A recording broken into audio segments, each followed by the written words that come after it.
Good evening, everyone, and welcome to the Planning and Zoning Commission meeting for Monday, May 4th, 2020. At this time, I would like to call the meeting to order. And having said that, I have a brief statement. Tonight, the Planning Commission is meeting via electronic means, specifically through Zoom. To prevent the spread of COVID-19, the Center for Disease Control strongly advises against meetings larger than 10 people. Due to the size of the Planning Commission, the meeting tonight is being conducted electronically. We do welcome members of the public who are observing and attending this meeting via the link provided in the agenda. So welcome, everyone. And with that, let's go ahead and have roll call at this time. Chairman Gergen. Here. Mayor Davis. Here. Councilman Trutzel. Here. Commissioner Davila. Commissioner McDonough. Here. Commissioner Monahan Bass. Here. Commissioner McPherson. Here. Commissioner Anderson. Here. Commissioner Warren. Here. Thank you. At this time, I would entertain a motion to approve the minutes from the March 2nd, 2020 Planning Commission meeting. So moved. Do you have a motion to approve? Do I have a second? Second, Kelly Bass. Thank you. Are there any amendments or corrections to the minutes as presented? Hearing none, we will now vote on the minutes as presented. Normally, I handle voting of the minutes as just a group aye or nay vote, but because this is a Zoom meeting and we need to capture individual voices, I'm going to do that by name. So Commissioner Anderson? Yes.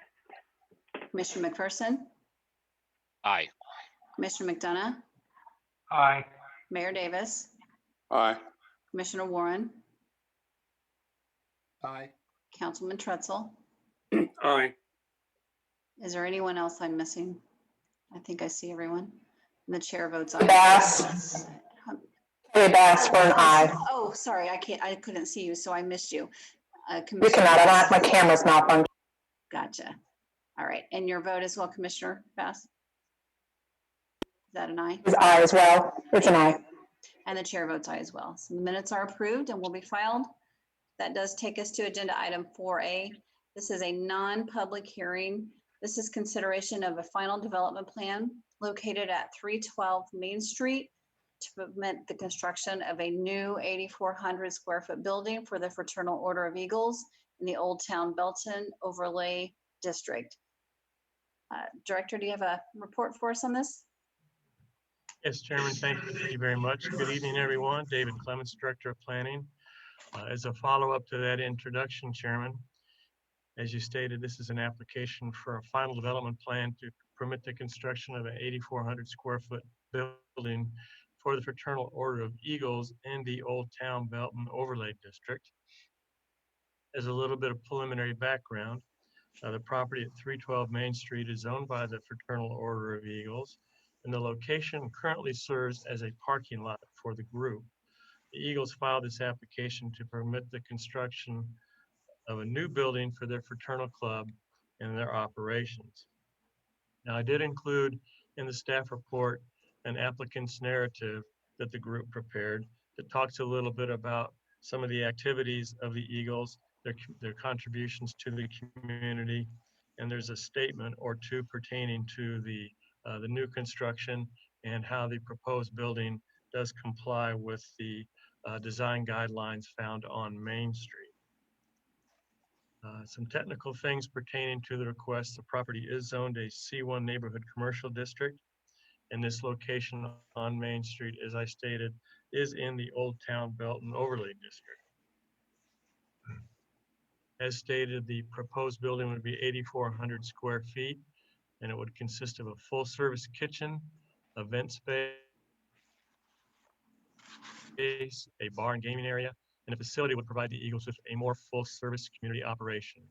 So it'd be a one-story building with the main entrance on Main Street, and there's a public alley behind the building that would serve to allow loading and a location for a garbage enclosure. Let's talk briefly about the Old Town Belton Overlay District and Design Guidelines. guidelines. This overlay district was approved in 2011, and the district and guidelines were prepared to provide an overlay for standards of development in the central business district, and those are meant to work in conjunction with the Unified Development Code. Those guidelines focus on architectural features and materials and to provide standards for renovation of existing buildings, and as we're talking about in this application, standards for new construction. New construction in the overlay district should consist of building facades that's constructed of materials that have architectural styles compatible with surrounding buildings. Brick, stone, and stucco are encouraged for use as primary materials on those pedestrian elevations. Now, the proposed design prepared by the applicant team meets the guidelines of the overlay district. There are elevation drawings that were submitted with the package and distributed with the staff report. One of those elevations does include a colored elevation. The front elevation on Main Street provides primary elevations of modular brick, stucco, storefront glass, canvas canopies, and wall sconces for sidewalk lighting.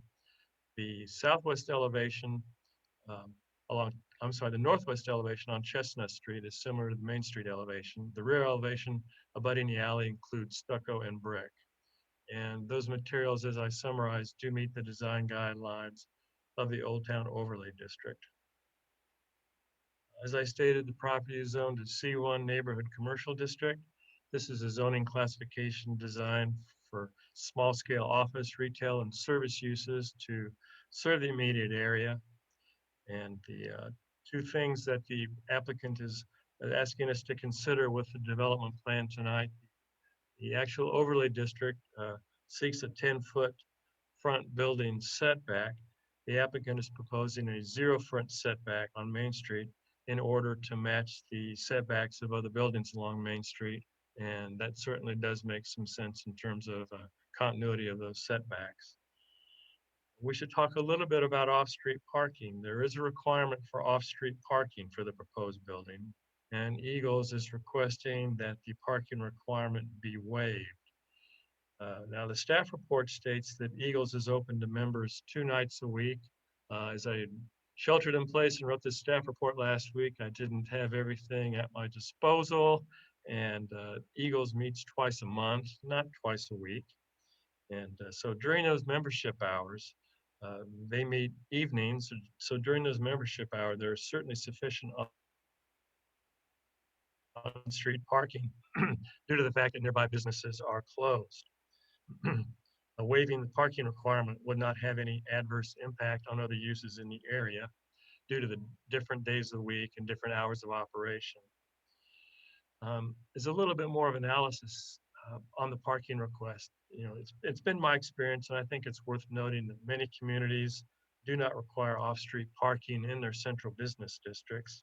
And the reason for that is to provide an incentive for development, street front development, and to encourage shared parking and street level pedestrian activity.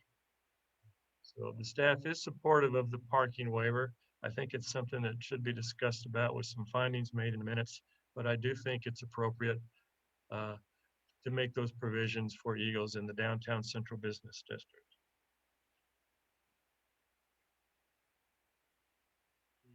The proposed new building will actually provide less impervious surface than the existing parking lot. So there are no requirements for stormwater management for the new building. There is adequate public facilities, sewer and water to serve the building. So in conclusion, the staff would recommend approval of the final development plan as submitted by the applicant. Would like to shout out to the development team, Patrick Joyce from Anderson Engineering, Michael Morris, project architect. They've all worked very closely to help us bring a project forward that we think meets the Old Town Overlay District, and staff does recommend approval. We do have the project architect and engineer here this evening, should there be questions from the applicant team. Thank you.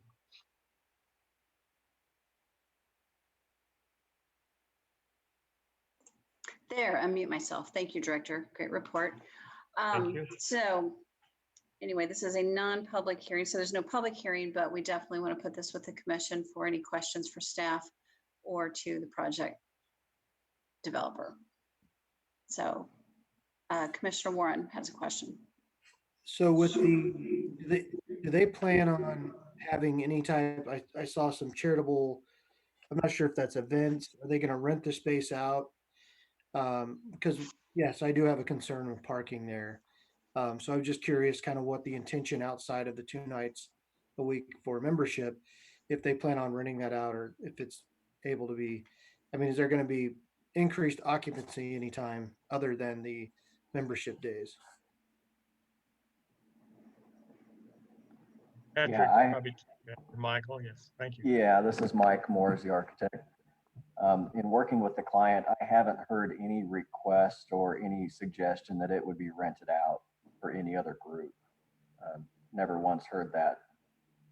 So I think it's, their plan is to use it for their club.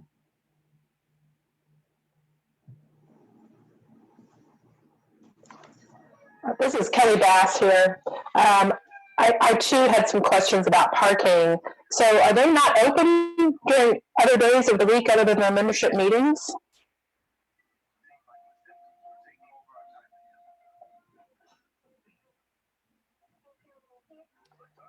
Yeah, other than what Dave reported, I'm not aware of them being open to the public.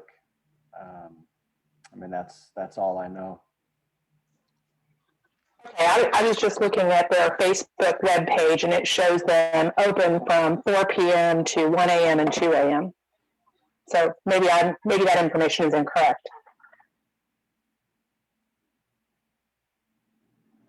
Commissioner McDonough? Right now, they're open 6 days a week. They have people there 6 days a week, whether their meetings or not. They run it like a regular bar. So it's open Monday through Saturday right now. I don't know if it's going to be different when they build it bigger or not.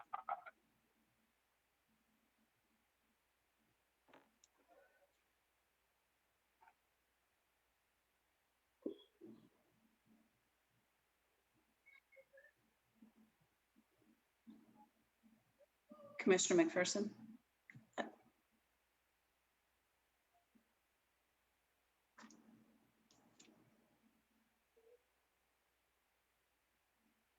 I think Commissioner Trutzel.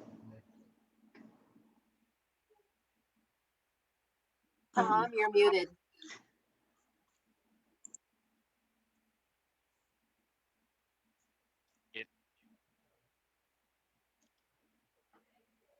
Tom, you're muted again.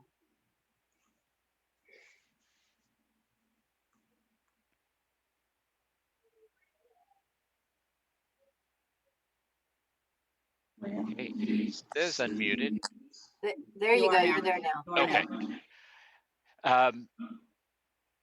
With the existing building, is this something that will be tied in to what is currently there? Will the existing building be coming down? How will that, or is it an addition that will adjoin what they currently have?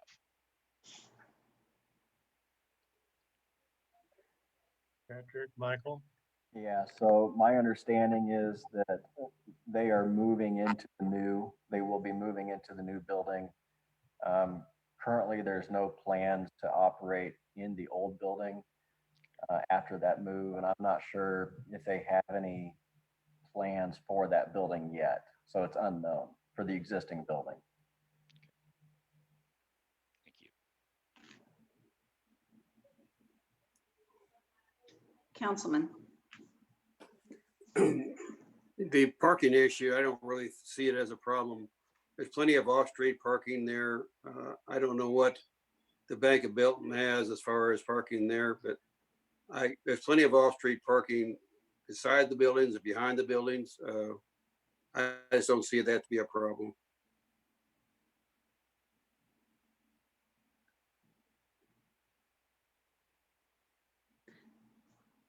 Can anyone address how much parking is typically used up? And could somebody also restate what their stated hours of operation are again? I didn't write that down the first time.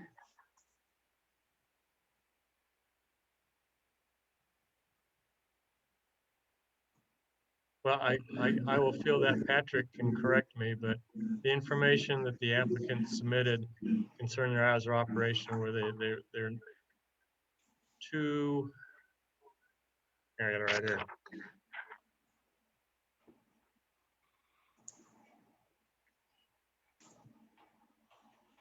First and third Tuesdays of the month at 6:30. This is Patrick Joyce with Anderson Engineering. That's correct. That's what the owner stated to us.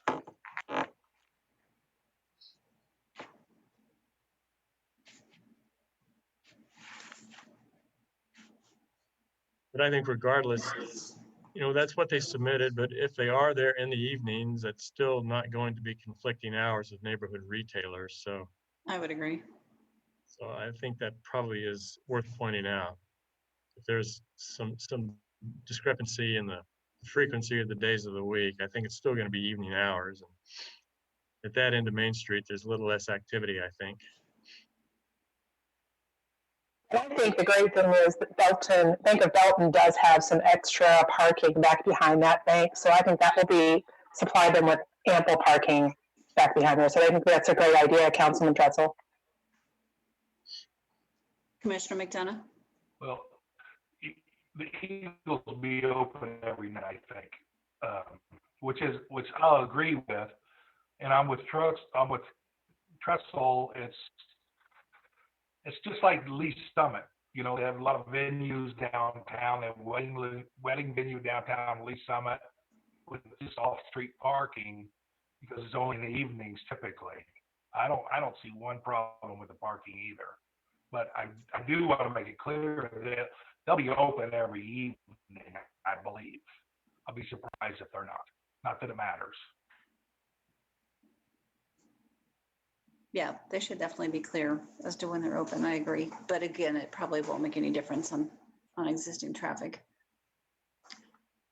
Are there any other items about this project that anyone would like to bring to our attention or to discuss further?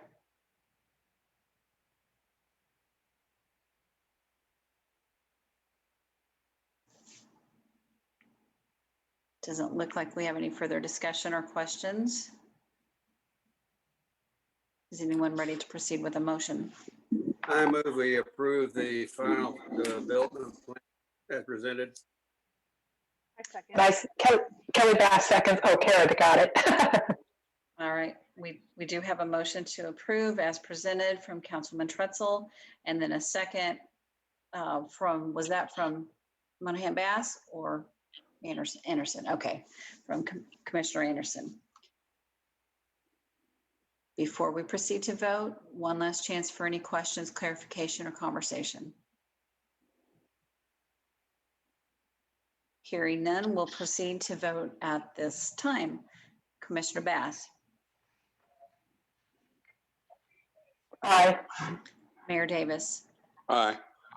Councilman Trutzel. Aye. Commissioner McPherson. Aye. Commissioner McDonough. Aye. Commissioner Warren. Aye. Commissioner Anderson. Aye. And the chair votes aye as well. And the motion is approved. All right, it's always nice to see a new building go up on Main Street, anywhere, in fact. All right, that is it for that particular agenda item. That takes us up to Director's Report. Director Clemens, do you have additional report for us? Thank you, Chairman. Just a quick mention as you know, we're all been sheltering in place, and I thought I'd speak specifically about City Hall Annex here. The city manager is with us this evening, and she may want to add any other comments, but our development team here in planning, building, code enforcement, public works have been sheltering in place since the mayor's order from March 23rd. Working at home every opportunity we can, but there are significant construction activity going on right now. There really is. It's been a very busy spring, and we've had the need for 2 building inspectors on the street virtually every day, other than days like today when things get canceled. And of course, that code enforcement has remained and still is a city council priority, and our efforts have not ceased on the code enforcement side of things. We've kind of revisited revisited the way we approach that, but we are attempting to be as productive as we can on code enforcement activities for zoning violations, junk trash and debris, and of course now we're beginning to get the weeds and grass to grow. So we've been doing fine with this.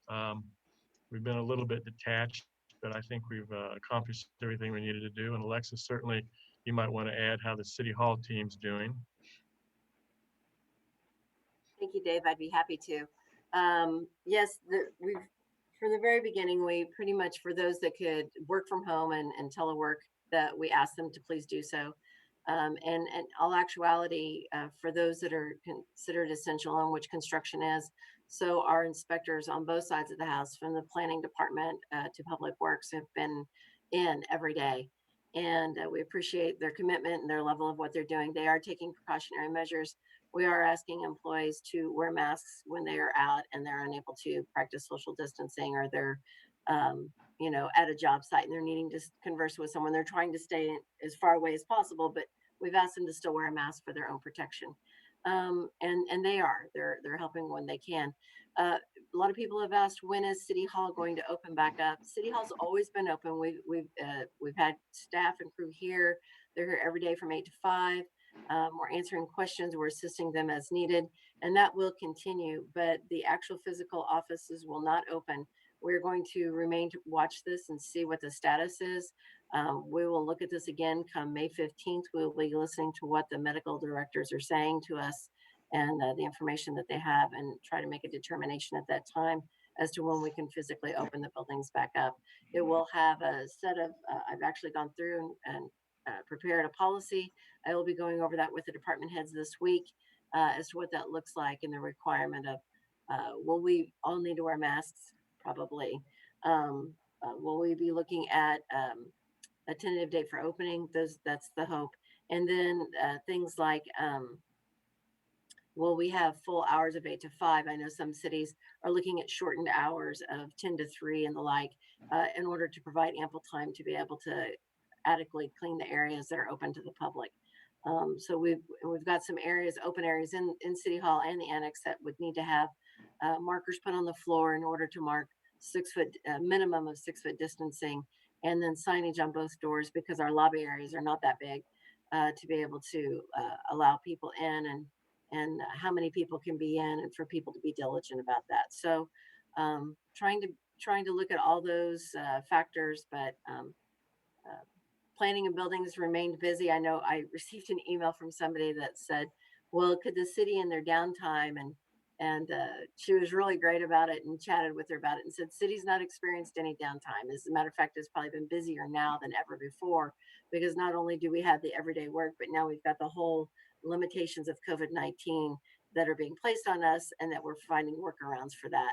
And staff's been great team, and doing a really phenomenal job. And so glad to continue seeing the construction in the building going on, because it's so important for the ongoing business of our community. So thank you, Dave, for the opportunity to speak. If anyone has any questions, I'm happy to try to answer. Thank you, Alexa. Any further report, Dave? No, I just thought I might touch on the next meeting date, if it'd be appropriate. Absolutely. Your agenda for this evening shows a next meeting date of June 15th. We do have a significant multifamily project scheduled for review that night, June 15th. That it will involve a rezoning and a preliminary development plan, but also something that's kind of tracking along with that. We have another significant project in Southview Commerce Center, and we put together an accelerated schedule that would have that coming to the Planning Commission on June 8th. So in talking with the chairman earlier today, we thought if we could combine both of those agenda items and have the next meeting on June 8th, we would like to do that. So I just wanted to alert you to a very busy, very significant agenda on June 8th rather than June 15th, and hope you can check your schedule and plan on attending on the 8th. Thank you. Thank you very much. Anything further for discussion or comment? If there is none, I would entertain a motion to adjourn this meeting. Motion to adjourn. Thank you, Commissioner McDonough. Do I have a second? Second. All in favor, please say aye. Aye. Thank you, everyone, for attending, and thank you to everyone who worked to make this meeting possible. Thank you. All right. Good evening, everyone. Bye all.